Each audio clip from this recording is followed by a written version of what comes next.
نزل عليك الكتاب بالحق مصدقا لما بين يديه وأنزل التوراة والإنجيل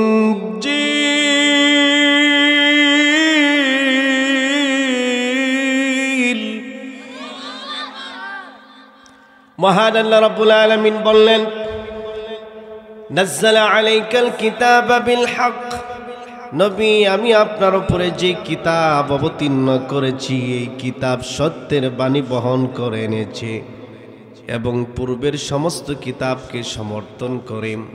আমার বন্ধুগণ, পূর্বের মানুষের কল্যাণের জন্য হেদায়েতের জন্য আল্লাহ পাক রব্বুল আলামিন অসংখ্য কিতাব অবতীর্ণ করেছিলেন। তাওরাত এবং ইনজিল কিতাব জুড়ে বলুন তো নাজিল করেছিলেন কে? আর কুরআন, মহাগ্রন্থ আল কুরআন, কুরআনুল মাজিদ, কুরআনুল হাকিম, আল্লাহ পাক রব্বুল আলামিন মানব জাতির হেদায়েতের জন্য জুড়ে বলুন তো নাজিল করেছেন কে? এই কোরআন এমন একটি কিতাব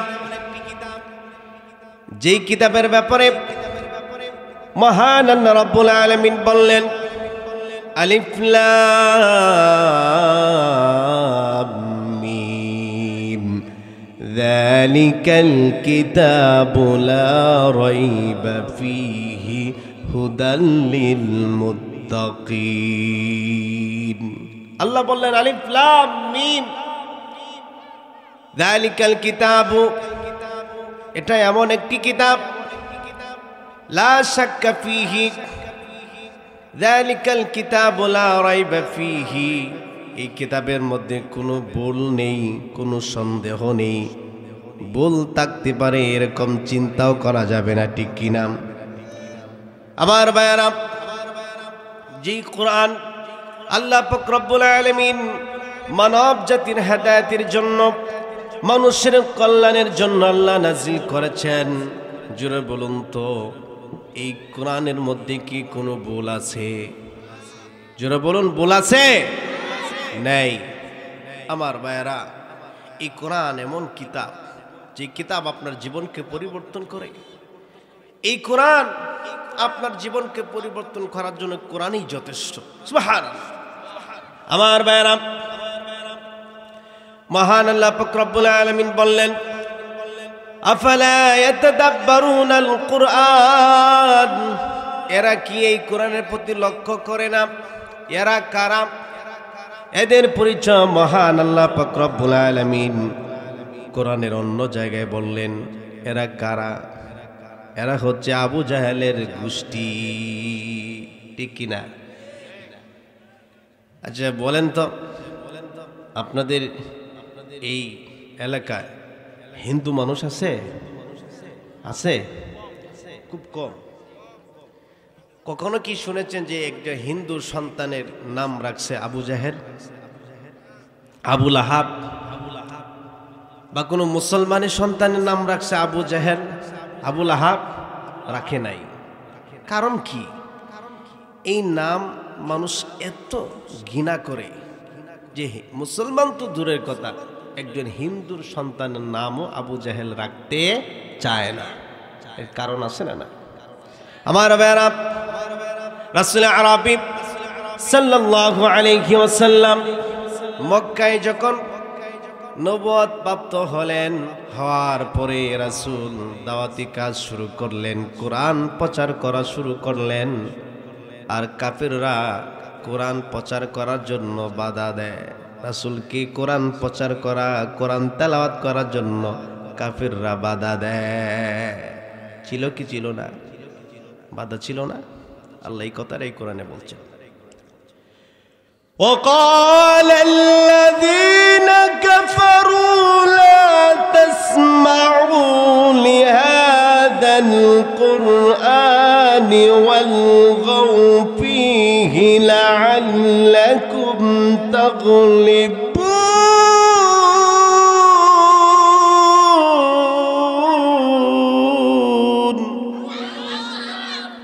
আল্লাহ বললেন ওয়াকালাল্লাযীনা কাফারু, আর কাফিররা বলে লা তাসমাউ লিহাযাল কুরআন, কোরআন শোনো না, তোমরা কোরআন শুনবে না। রাসূল যখন কোরআন প্রচার করতেন, কোরআন তেলাওয়াত করতেন, কোরআনের ওহী প্রচার করতেন, আবু জাহেল বলতো এখানে কি হচ্ছে? তারা বলল যে মুহাম্মদ তো কোরআন তেলাওয়াত করতেছে। আমার ভাইরা, এই সময় কাফিররা বলে লা তাসমাউ লিহাযাল কুরআন, তোমরা কোরআন শুনবা না। ওয়ালগাউ ফীহি লাআল্লাকুম তাগলিবুন, তোমরা হট্টগোল সৃষ্টি করো, হট্টগোল সৃষ্টি করে দাও যাতে তোমরা বিজয় অর্জন করতে পারো। তাহলে কাফিররা কোরআন শোনা, কোরআনের মাহফিল, কোরআনের তাফসির পছন্দ করতো না, ঠিক কিনা বলে? আমার ভাইয়েরা, এরা কারা? এরা হচ্ছে আবু জাহেলের গোষ্ঠী, যারা কি কোরআনের প্রতি লক্ষ্য করে না। এবার আসেন, এই যে মাহফিল হয়, এত এত মাহফিল হয় বাংলাদেশে, বিশ্বের অন্য কোনো দেশে এত মাহফিল হয় না, এত তাফসির হয় না। এরপরও আমাদের দেশে বেনামাজির সংখ্যা কম না বেশি? এত মাহফিল হয়, প্রতিদিন মাহফিল হয়, এরপরও মানুষ নামাজি হয় না, বেনামাজি বেশি। এর কারণ কি? এর কারণ হচ্ছে কোরআন যেভাবে শ্রবণ করার দরকার, কোরআন তেলাওয়াত যেইভাবে শোনা দরকার সেইভাবে আমরা শুনি না, সেইভাবে আমরা কোরআন শ্রবণ করি না। যদি মনোযোগ সহকারে কোরআন শ্রবণ করতাম, কোরআন তেলাওয়াত শুনতাম, তাহলে আমাদেরকে হেদায়েত দিতেন কে? এটা আল্লাহ কোরআন দিয়ে বললেন, আল্লাযীনা ইসতামিউনাল কওলা ফায়াত্তাবিউনা আহসানা উলাইকাল্লাযীনা হাদাহুমুল্লাহ।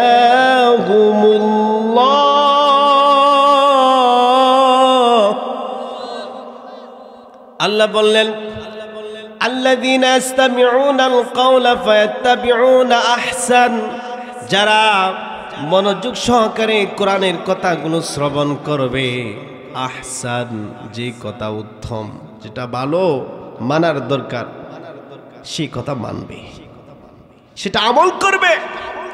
আল্লাহ তাআলা বললেন আল্লাযীনা ইসতামিউনাল কওলা ফায়াত্তাবিউনা আহসানা উলাইকাল্লাযীনা হাদাহুমুল্লাহ, আমি আল্লাহ তাদেরকে হেদায়েত দিব।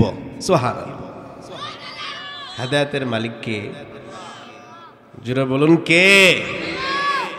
নাকি কোনো পীর, কোনো বাবা, কোনো ল্যাংটা বাবা? না। আমার ভাইরা, কোরআন হচ্ছে হেদায়েতের মাধ্যম। আসলেই মূল হেদায়েতের মালিক কে? আল্লাহ। তখনই হেদায়েত প্রাপ্ত হবেন যখন আপনি মনোযোগ সহকারে কোরআন শ্রবণ করবেন। একদল জিন, এরা কোরআন শ্রবণ করেছিল, কোরআন শ্রবণ করার পরে এদের জীবন পরিবর্তন হয়ে গিয়েছিল। কিন্তু বছরের পর বছর, এই যে আমরা একেবারে ছোট কাল থেকে 5 বছর বয়স থেকেই কোরআন শুনতেছি, 10 বছর বয়স থেকে মাহফিলে আমরা আলোচনা শুনি, এত তেলাওয়াত শুনি, এত বয়ান শুনি, এরপর মানুষ কেন নামাজি হয় না? কেন মানুষ আল্লাহওয়ালা হয় না? এর কারণ কি? কারণ খুঁজে বাহির করতে হবে আমার ভাইয়েরা। এই কোরআন এমন একটি কিতাব, একদল জিন জাতি কোরআন শ্রবণ করেছিল।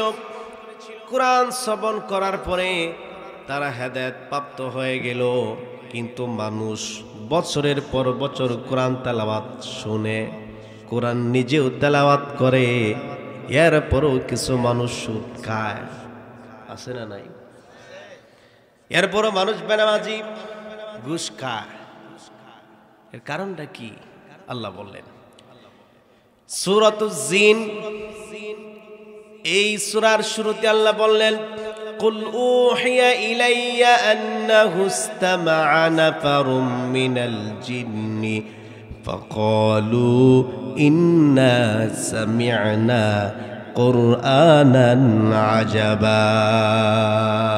আল্লাহু আকবার। আল্লাহ বললেন, কুল, নবী আপনি বলুন, আমাকে ওহী করা হয়েছে, আমাকে ওহীর মাধ্যমে জানানো হয়েছে একদল জিন মনোযোগ সহকারে কোরআন শ্রবণ করেছিল। এরপরে তার জাতির কাছে গিয়ে বললেন, ইন্না সামি'না কুরআনান আজাবা, নিশ্চয়ই আমরা এক আশ্চর্য কোরআন শ্রবণ করেছি। জিনেরা কোরআন শুনে অবাক হয়ে গেলেন। কি মজার কিতাব, কি মজার তেলাওয়াত, জান্নাতি কণ্ঠে। আমার ভাইয়েরা, রাসূল আরবি সাল্লাল্লাহু আলাইহি ওয়াসাল্লাম মক্কায় 13টি বছর ছিলেন, দাওয়াতি কাজ করেছিলেন, কিন্তু দাওয়াতি কাজ করে তেমন কোনো মানুষ তার অনুসারী হয় নাই, অল্প কিছু মানুষ তার অনুসারী হয়েছিল। রাসূল চিন্তা করলেন, আহারে তায়েফে যাব। তায়েফে গেলেন। তায়েফে যাওয়ার পরে সেখানে মামুর বাড়ি, নানার দেশ, আত্মীয় আছে। সেখানে যদি আমি রাসূল দাওয়াত দিই তাহলে মনে হয় আমার দাওয়াতটা তারা গ্রহণ করবে, আমার দাওয়াত কবুল করবে।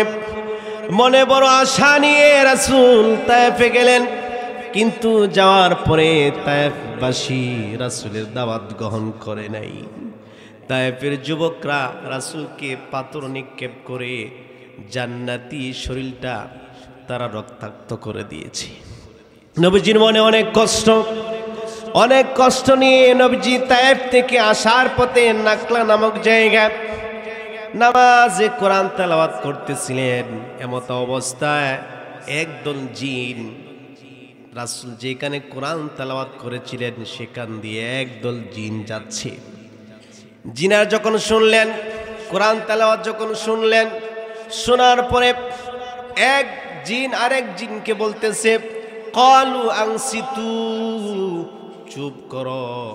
কি মধুর কণ্ঠে, মায়াবী কণ্ঠে, জান্নাতি কণ্ঠে রাসূলের জবান থেকে যখন জিন জাতি কোরআন শুনলো, থেমে গেল, চুপ হয়ে কোরআন শুনলো মনোযোগ সহকারে। শোনার পরে জিনেরা চলে গেল সাবধান এবং সতর্ককারী হয়ে অন্য জিনদের কাছে গিয়ে বলতেছে, ইন্না সামি'না কুরআনান আজাবা,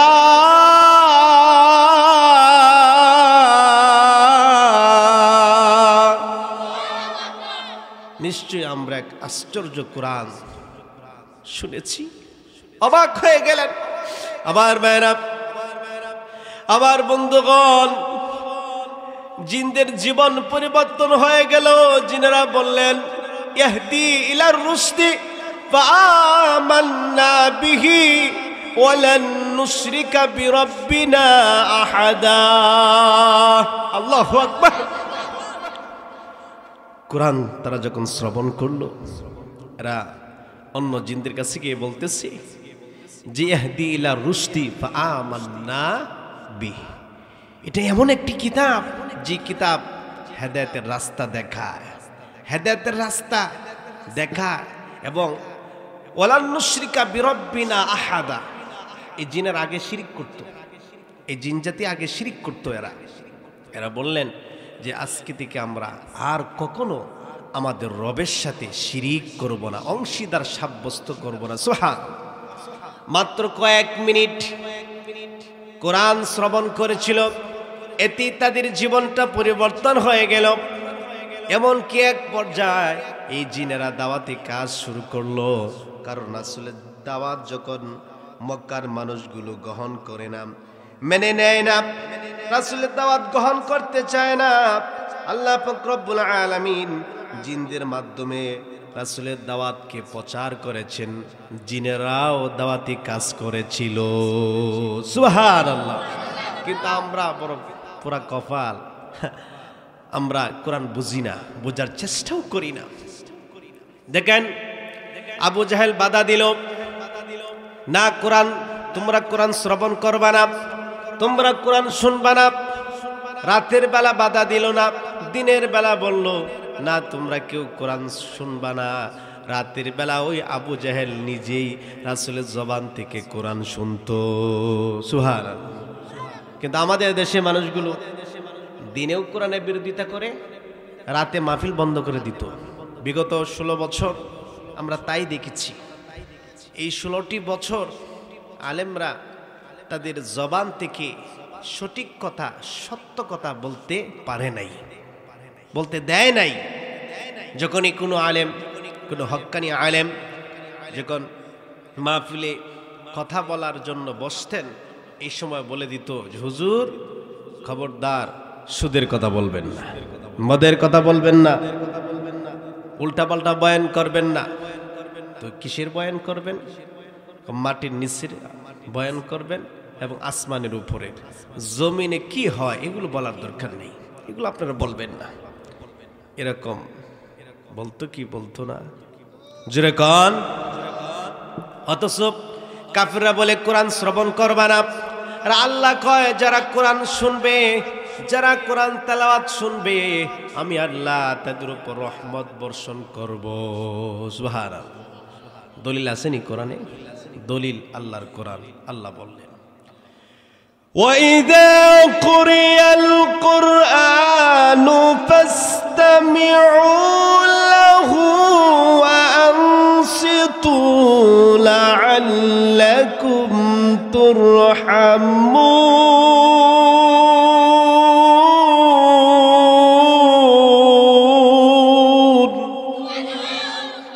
আল্লাহ বললেন ওয়াইদা কুরিয়াল কুরআন, আর যখন তোমাদের সামনে কোরআন তেলাওয়াত হয়, কোরআন তেলাওয়াত করা হয়, ফাস্তামিউ, মনোযোগ সহকারে শ্রবণ করো। 1 নাম্বার। 2 নাম্বার ও আনসিতু, চুপ থাকো। তাহলে কি হবে? মহান আল্লাহ পাক রব্বুল আলামিন বললেন লাআল্লাকুম তুরহামুন, তাহলে আশা করা যায় তোমরা রহমত প্রাপ্ত হবে। সুবহানাল্লাহ। তাহলে কোরআন শুনলে রহমত প্রাপ্ত হওয়া যায়, কোরআন শুনলে হেদায়েত প্রাপ্ত হওয়া যায়, কোরআন শুনলে, কোরআন তেলাওয়াত করলে। আরেক জায়গায় আল্লাহ বললেন যারা কোরআন শ্রবণ করবে, যারা কোরআন তেলাওয়াত করবে, আমি আল্লাহ তাদের ঈমান বাড়ায়া দিব। সুবহানাল্লাহ। যাদাতুহুম ঈমানা ওয়া আলা রাব্বিহিম ইয়াতাওয়াক্কালুন। কোরআন শুনলে ঈমান বাড়ে না কমে? জোরে বলেন। মাহফিলে আসলে সব আছে না নাই? যতক্ষণ বসে থাকবেন ততক্ষণ আমলনামাটা বাড়ি হবে, নেকির পাল্লা বাড়ি হয়ে যাবে, আর গুনার পাল্লা হালকা হবে। যতক্ষণ পর্যন্ত মাহফিলে বসে থাকবেন ততক্ষণ আপনার গুনাহ যিনি মাফ করবেন তিনি কে? কিন্তু মুসলমান এটা বুঝে না। আমার ভাইরা, অনেকে কোরআন তেলাওয়াত শুনতে পছন্দ করে না। অনেকের কোরআন তেলাওয়াত শুনলে মেজাজ গরম হয়ে যায়, কিন্তু গান শুনলে মেজাজ ভালো হয়ে যায়, অশ্লীল ভিডিও দেখলে মেজাজ ভালো হয়ে যায়, কিন্তু কোরআন থেকে সঠিক আলোচনা করলে, সঠিক কথাগুলো বললে চেহারা কালো হয়ে যায়। এরকম মানুষ আছে না নাই? এদেরকে ধরতে পারেন যে আবু জাহেলের, আবুল আহাবের অনুসারী, এরাই আবুল আহাবের অনুসারী, এরাই আবু জাহেলের অনুসারী। ঠিক না ভাই? ঠিক। যাদের কাছে কোরআন ভালো লাগে না, মাহফিল ভালো লাগে না। আমার বাইরে কোরআন এমন একটি কিতাব, যেই কোরআনের একটা হরফ পড়লে 10টা নেকি। আলিফ লাম মিম, আলিফ লাম মিম একটা হরফ না, আলিফ একটা হরফ, লাম একটা হরফ, মিম একটা হরফ। কেউ যদি আলিফ লাম মিম একবার পড়ে তাহলে 3টা হরফে 30টা নেকি। যেরকম না সুবহানাল্লাহ। কয় নেকি? 30 নেকি। কমসে কম এক একটা হরফে 10টা নেকি। এবার আসেন কিভাবে তেলাওয়াত করবেন। অনেকে বলে যে কোরআনের ধরলে ওযু লাগে না, অনেক আলোচকও বলে। আবার অনেক শায়েখ আছে, এরা বলে যে কোরআন তেলাওয়াত, কোরআনের অর্থ বুঝে তেলাওয়াত করতে হবে, অর্থ না জানলে সওয়াব হবে না। অনেক শিক্ষিত শায়েখ এরাও এই কথা বলে। আচ্ছা বলেন, আলিফের অর্থ কি, লামের অর্থ কি, মিমের অর্থ কি, এগুলোকে আমরা জানি? জানেন কে? কিন্তু যদি আপনি একবার পড়েন তাহলে সব আছে না নাই? আমার ভাইয়েরা সব আছে, কিন্তু কোরআনকে যদি আপনি ধরতে যান, ওযু ছাড়া ধরা যাবে না, ওযু ছাড়া কোরআনকে স্পর্শ করা যাবে না। কোরআনকে যদি ওযু ছাড়া আপনি ধরতে যান, কোরআন বলবে লা ইয়ামাসসুহু ইল্লাল মুতাহহারুন। খবরদার, অপবিত্র অবস্থায় পবিত্র না হয়ে আমাকে স্পর্শ করো না। তাহলে এই কোরআন এমন একটি কিতাব, যে কোরআনকে যদি ধরতে যান ওযু লাগবে। কি লাগবে? ওযু লাগবে। তিনটা জিনিসের দিকে তাকাইলেই সওয়াব। এক নাম্বার কাবাঘর বাইতুল্লাহর দিকে তাকাইলেই নেকি। দুই নাম্বার হচ্ছে আপনার ঘরে যে কোরআন আছে এই কোরআনের দিকে তাকাইলেই সওয়াব। পড়তে হবে না, তেলাওয়াত করতে হবে না। কোরআনের দিকে যদি একবার কেউ তাকাইলেই সওয়াব নেকি দিবেন কে? এরপর হচ্ছে বাপ মার চেহারার দিকে তাকাইলে, যার ঘরে মা আছে, মার চেহারার দিকে যদি একবার তাকান, বাবার চেহারার দিকে যদি একবার তাকান, তাহলে সব দিবেন কে? কিন্তু এই কোরআন এমন একটি কিতাব, যেই কোরআনকে ওযু ছাড়া ধরা যায় না, ওযু করতে হবে। এবার আপনি ওযু করলেন, এবার তেলাওয়াত শুরু করবেন। কিভাবে তেলাওয়াত শুরু করবেন এটাও আল্লাহ বলে দিয়েছেন। কোরআন তেলাওয়াত করার আগে অবশ্যই শয়তানের ওয়াসওয়াসা থেকে আল্লাহর নিকট আশ্রয় প্রার্থনা করতে হবে। কথাকার আল্লাহ বললেন, فَإِذَا قَرَأْتَ الْقُرْآنَ فَاسْتَعِذْ بِاللَّهِ مِنَ الشَّيْطَانِ الرَّجِيمِ।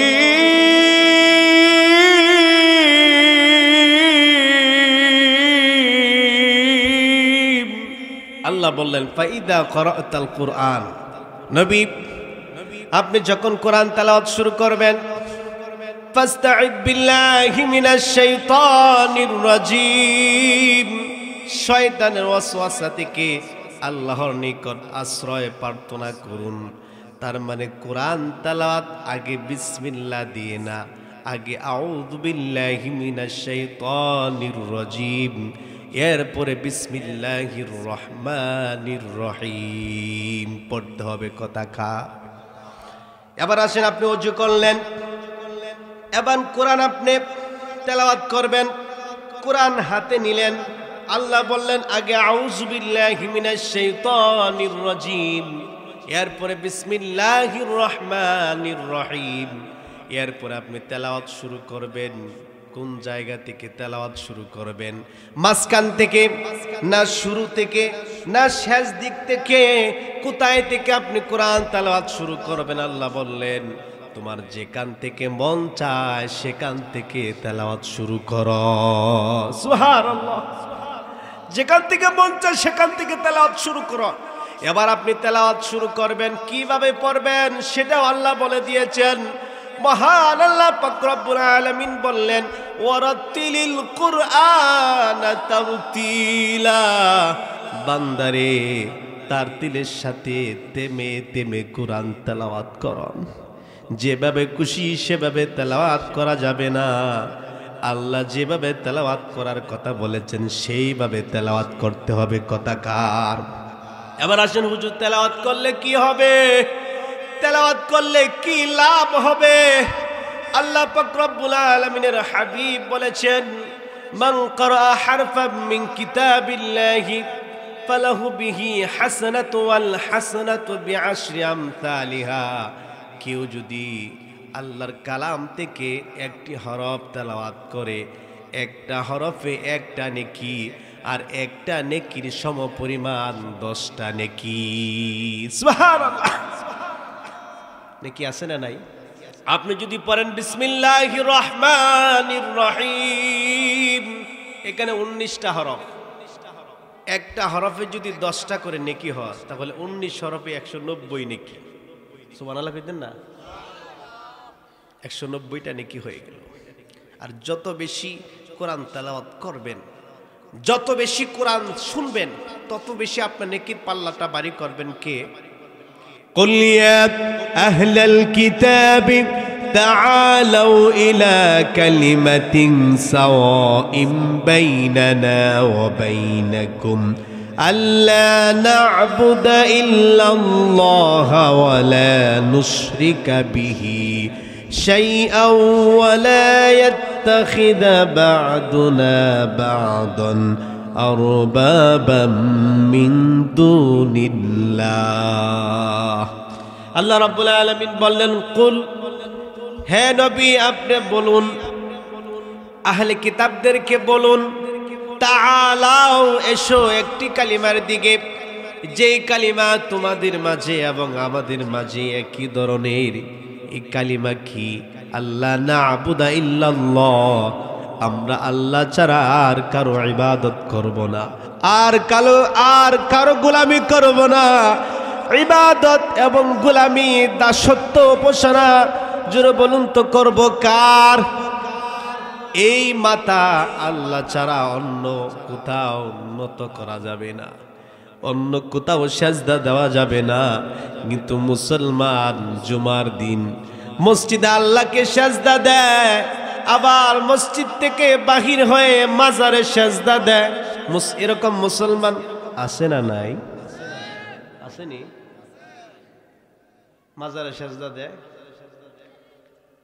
বহু আছে বহু না একমাত্র ইবাদত করতে হবে কার আরো জোরে কার আল্লাহ এরপরে রাসূল আরবি সাল্লাল্লাহু আলাইহি ওয়াসাল্লাম বললেন সে আল্লাহর সাথে আমরা অংশীদার সাব্যস্ত করব না শিরিক করব না এরপরে আল্লাহ পাক রব্বুল আলামিন বললেন নবী আপনি বলুন যে একজন আরেকজনকে আমরা রব মানব না রবের সাথে শিরিক করব না নিজেদের মধ্যে একজন আরেকজনকে আমরা রব মানব না আসলে আমাদের রব কে এখানে দুই শ্রেণীর রব আছে এক শ্রেণীর রব হচ্ছে রাষ্ট্রপ্রধান আরেক শ্রেণীর রব হচ্ছে ধর্মীয় আলেমরা পীর মাশায়েখ বন্ড পীর আছে না কিছু যারা মানুষের কাছ থেকে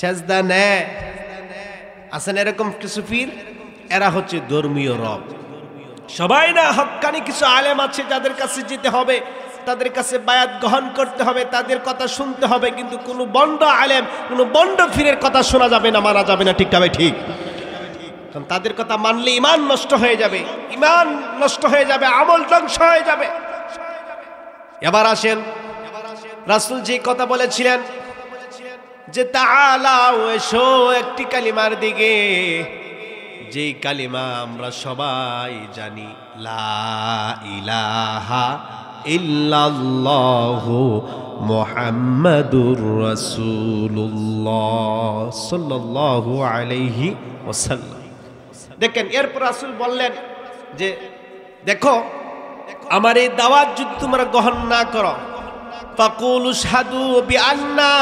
মুসলিমুন তোমরা সাক্ষী থাকো আমি মুসলমানদের মধ্যে প্রথম মুসলিম আমি মুসলিমদের মধ্যে প্রথম মুসলিম রাসূলের পরিচয় দিয়েছেন রাসূল মুসলিম আর আমাদের বাংলাদেশের মুসলমান পরিচয় দেয় আগে বাংলাদেশি ঠিক কি না তাহলে আগে কি বাংলাদেশি না আগে মুসলিম আমাদের একটা পরিচয় আছে আল্লাহ বললেন ওয়ামান আহসানু কাওলাম মিম্মান দাআ ইলাল্লাহি ওয়া আমিলা সালিহান ওয়া ক্বালা ইন্নানি মিনাল মুসলিমিন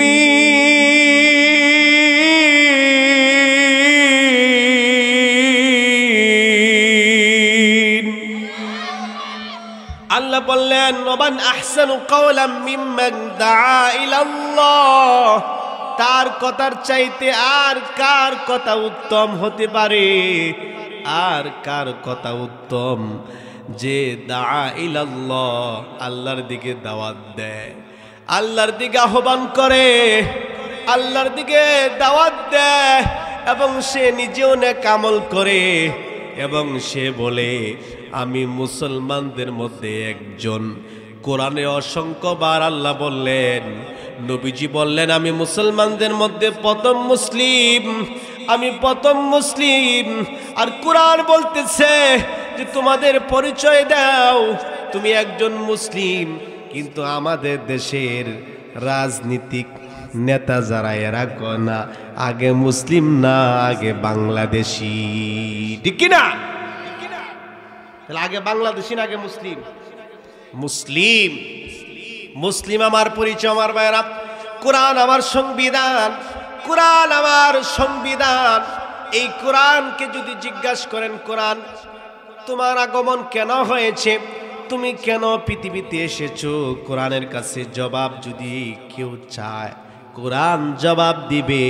কোরআন বলবে আলিফ লাম রা কিতাবুন আনজালনাহু ইলাইকা লিতুখরিজান নাসা মিনাদ-দুলুমাতি ইলান নূর।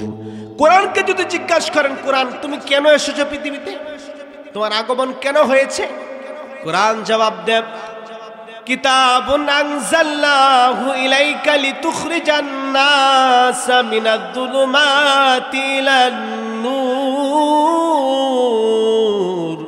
আল্লাহ বললেন নবী আমি আপনার উপরে যে কিতাব নাজিল করেছি যাতে করে অন্ধকার থেকে মানুষকে বের করে আলোর মধ্যে নিয়ে আসেন। সুবহানাল্লাহ।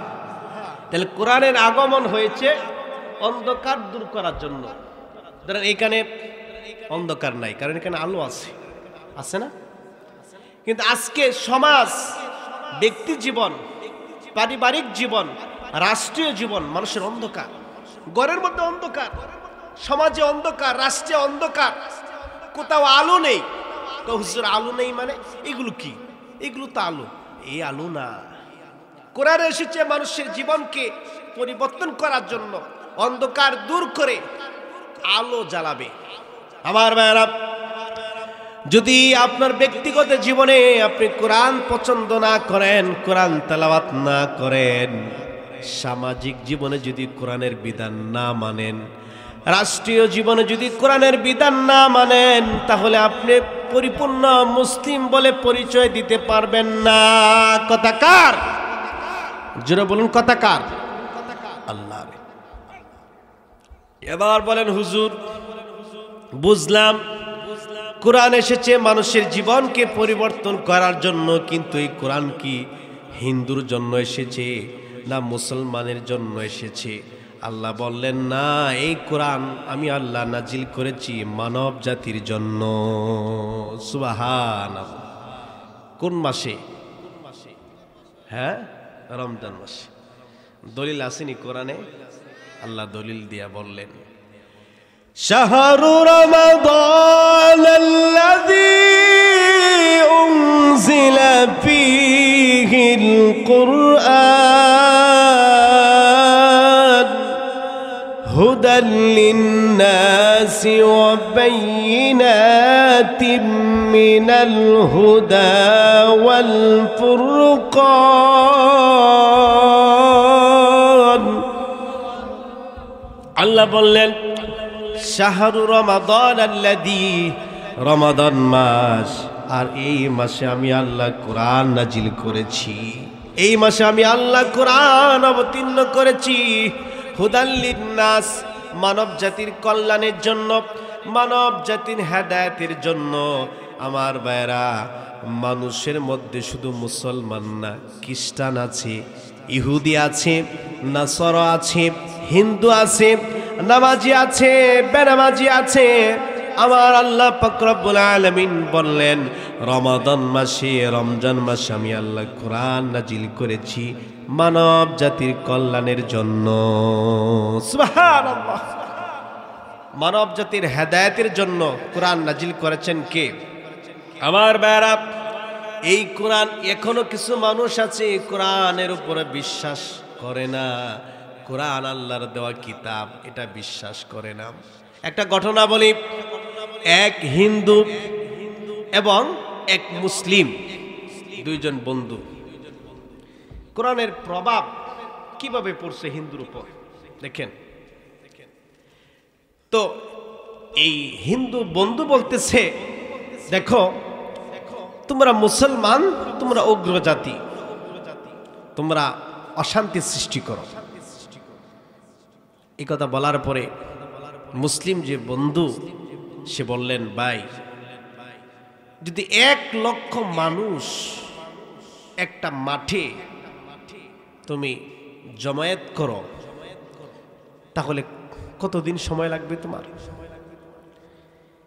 এবার আসেন, এই হিন্দু বন্ধু বলতেছে কমসে কম তো 1 মাস সময় লাগবে, কারণ কোথাও কোথাও গাড়ির ব্যবস্থা করতে হবে, কোথাও সিএনজির ব্যবস্থা করতে হবে। 1 মাস সময় লাগবে 1,00,000 মানুষ একটা মাঠে জমায়েত করার জন্য। আবার কি হিন্দু বন্ধু বলতেছে মুসলমান বন্ধুকে, শোনো, যদি 1 মাস সময় লাগে তাহলে একটা মাঠে 1,00,000 মানুষ যদি আসে তাহলে সেখানে মনে হয় হট্টগোল হবে না, কাটাকাটি মারামারি তো হবে। এবার ওই সময় দেখেন মাগরিবের নামাজের সময় হয়ে গেছে।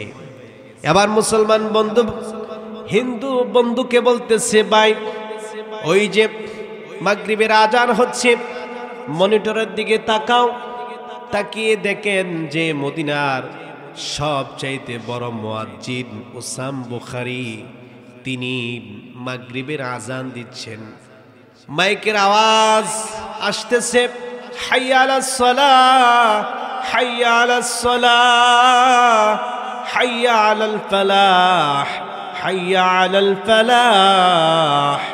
আমার ভাইরা, মুয়াজ্জিন যখন আজান দেয় মুসলমান ওযু করে মসজিদের দিকে যায়। খ্রিস্টান এবং মুসলমান, আমার ভাইরা মুসলমান বন্ধু এই হিন্দু বন্ধুকে বলতেছে তুমি একটু মনিটরের দিকে তাকিয়ে দেখো। এবার দেখেন ওই বন্ধু মনিটরের দিকে তাকিয়ে দেখতেছে মুসলমান ওযু করতেছে আর মসজিদে প্রবেশ করতেছে।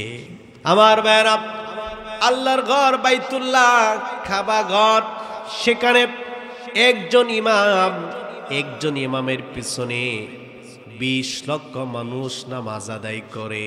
সুবহানাল্লাহ। কত লক্ষ? 20 লক্ষ।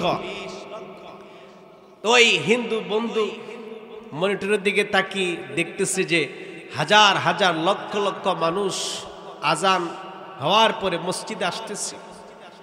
একজন ইমামের পিছনে একজন ইমাম, একজন নেতা, যার ইমামতিতে লক্ষ লক্ষ মানুষ নামাজ আদায় করতেছে। ইমাম সাহেব বললেন আল্লাহু আকবার। আল্লাহু আকবার বলার আগে মানুষ একটু কথা বলে, একটু আওয়াজ দেয়, একজন আরেকজনকে বলে সামনে যাও, আরেকজন একটু চেপে চেপে দাঁড়াও। আমার বেড়া যখন আল্লাহু আকবার বললেন, আল্লাহর ওই বান্দা দাউস পড়লেন, সানা পড়লেন, এমত অবস্থা একজন ইমামের পিছনে 20 লক্ষ মানুষ নামাজ আদায় করতেছে। হিন্দু বন্ধু তাকায়া দেখতেছে আর তার চোখ থেকে পানি পড়তেছে। সুবহানাল্লাহ। এই দৃশ্য দেখে এবার মুসলমান বন্ধুকে বলতেছে, বন্ধু আমি তো ভুল করে ফেলেছি, আমার তো ভুল হয়ে গেছে। আসলে মুসলমান উগ্র জাতি না, মুসলমান নীরব জাতি, মুসলমান নীরব জাতি। কেমনে? যে একজন ইমামের পিছনে 20 লক্ষ মানুষ দাঁড়িয়ে নামাজ পড়তেছে। আহারে আমার ভুল হয়ে গেছে। মুসলমান আসলে নীরব জাতি। ভাই আমার ভুল হয়ে গেছে, এতদিন আমি ভুলের মধ্যে ছিলাম, আজকে আমার ভুল ভেঙেছে, আমি আর হিন্দু থাকতে চাই না। যেই মুসলমানের ধর্ম ইসলাম, এত শান্তির ধর্ম ইসলাম, একজন ইমামের পিছনে এতগুলো মানুষ চুপ করে দাঁড়িয়ে নামাজ আদায় করতেছে, এক নেতার পিছনে। এই ধর্ম সত্য, এই কোরআন সত্য, এই ধর্মের নবী সত্য। সুবহানাল্লাহ। আমি আর হিন্দু থাকতে চাই না, চলো তাড়াতাড়ি আমাকে কালিমা পড়ে মুসলমান বানাও। জুড়ে পড়ুন লা ইলাহা ইল্লাল্লাহু মুহাম্মাদুর রাসূলুল্লাহ। কিন্তু আমাদের সাল্লাল্লাহু আলাইহি ওয়াসাল্লাম, আমরা এই যে কোরআন শুনি, কিন্তু আমাদের জীবন কেন পরিবর্তন হয় না বলেন তো? কেন পরিবর্তন হয় না? কারণ আসলে যেভাবে কোরআন শ্রবণ করার দরকার সেভাবে আমরা শ্রবণ করি না। মাহফিল হয় প্রতি বছর, যারা মাহফিল কমিটি এরাও নেতারা দাওয়াত দেয়, কিন্তু দেখা যায় অধিকাংশ নেতাই বেনামাজি। তারা আসে মাহফিলে, এসে বক্তব্য দেয়, কিন্তু মাথায় টুপি, নামাজ পড়ে না। আসে না নাই? ইন্না নাহনু নাযালনা যিকরা ওয়া ইন্না লাহু লাহাফিযুন।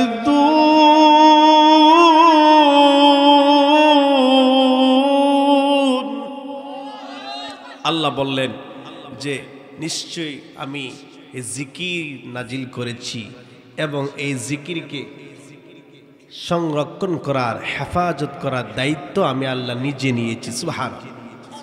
তাহলে কোরআনকে হেফাজতের দায়িত্ব নিয়েছেন কে? আমার ভাইরা, এর জন্যই এই কোরআনের মধ্যে আল্লাহ পাক রব্বুল আলামিন বললেন, আফালা ইয়াতাদাব্বারুনাল কুরআনা ওয়ালাউ কানা মিন ইনদি গায়রিল্লাহি লাওয়াজাদু ফীহি ইখতিলাফান কাসীরা। এরা কি এই কোরআনের প্রতি লক্ষ্য করে না যে এই কোরআন যদি আমার পক্ষ থেকে না হতো তাহলে অনেক বৈপরীত, অনেক বর্ণনাগত অসঙ্গতি, ত্রুটি বিচ্যুতি দেখা দিত। তাহলে দেখেন, এই কোরআনের প্রতি লক্ষ্য করতে হবে, চিন্তা ভাবনা করতে হবে, এই কোরআন কেন আসছে, কেন দিয়েছেন। আপনার সন্তানকে কোরআন শিখাবেন, নিজেও কোরআন শিখবেন। দেখেন, আপনার সন্তানকে যদি এই যে মাদ্রাসা, যে আব্দুল ইবনে আব্বাস হাফিজিয়া মাদ্রাসা, এই মাদ্রাসায় যদি আপনার সন্তানকে কোরআন শিখান, তাহলে আপনার কি ফায়দা হবে, কি লাভ হবে, এটা বলে আমি শেষ করতেছি। দেখেন, রাসূল আরবি সাল্লাল্লাহু আলাইহি ওয়াসাল্লাম বললেন, মান ক্বারাআল কুরআনা ওয়া আমিলা বিমা ফীহি উলবিসা ওয়ালিদাহু তাজান ইয়াউমাল কিয়ামা। দেখেন, যারা বাবা আছেন, যার সন্তান আছে, আপনি কথাটা শুনেন। আল্লাহ রাসূল কি বললেন? যে ব্যক্তি কোরআন তেলাওয়াত করে, যে কোরআন শিখবে, ওই কোরআন তেলাওয়াত যে করবে তার পিতা মাতাকে কিয়ামতের দিন এমন একটি নূরের তাজ, এমন একটি নূরের টুপি পরানো হবে, যার আলো হবে সূর্যের আলোর চাইতে আরো অধিক উজ্জ্বল। সুবহানাল্লাহ। আপনারা বাদশাহ শাহজাহানের নাম শুনছেন না? হ্যাঁ, এই বাদশাহ শাহজাহান, ওনার নাতি কোরআনের হাফেজ হয়েছে। হাফেজ হওয়ার পরে ওনার ছেলে এসে বলতেছে, আব্বা, আমার তো ছেলে কোরআনের হাফেজ হয়েছে। এই কথা বলার পরে দাদার চেহারা কালো হয়ে গেছে। বলতেছে যে তোমার ছেলে কোরআনের হাফেজ হয়েছে, এটা তো আমার হিংসা হচ্ছে। কারণ কিয়ামতের দিন তুমি আমার সামনে দিয়ে নূরের টুপি পরে আমার সামনে দিয়ে তুমি চলে যাবে, আমি দেখে খুব কষ্ট পাবো, আমার খুব খারাপ লাগবে। কারণ আমি তো হাফেজের বাবা হতে পারলাম না, তুমি হাফেজের পিতা হয়েছো, আমি তো এটা হতে পারলাম না। এই জন্যই এই কথা যখন উনি বললেন, বলার পরে এই বাদশাহ শাহজাহানের ছেলে এই কথা শুনলেন, আরে আমি বেন হাফেজের পিতা হয়েছি, কিন্তু আমার আব্বা তো হাফেজের পিতা হতে পারে নাই, কি করা যায়?